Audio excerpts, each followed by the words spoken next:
ঘন কুয়াশায় ঢাকা এক রহস্যময় জঙ্গল।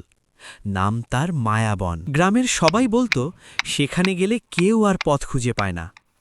রাহুল, মায়াবনে যাস না। ওখানে গেলে কেউ ফিরে আসে না।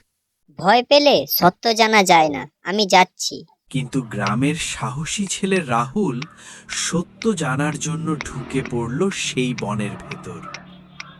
এত অদ্ভুত জায়গা, চারদিকে এত চুপচাপ কেন?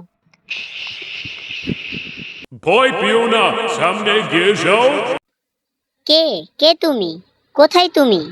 গাছের ফাঁক দিয়ে দেখা গেল এক জলজলে আলো, যেন তাকে পথ দেখিয়ে নিয়ে যাচ্ছে। এই আলোটা আমাকে ডাকছে। আমার সাথে এসো। আলোটা থামল এক শুকিয়ে যাওয়া গাছের সামনে। আমাকে একটু পানি দাও। এটাই তো আমার শেষ পানি। ঠিক আছে, তোমার দরকার বেশি। রাহুল তার শেষ পানিটুকু গাছের গোড়ায় ঢেলে দিল। মুহূর্তেই অলৌকিক কিছু ঘটল। গাছ সবুজ হয়ে উঠল, পাখিরা ডাকতে লাগল। তাহলে ভয় নয়, দয়াই আসল জাদু।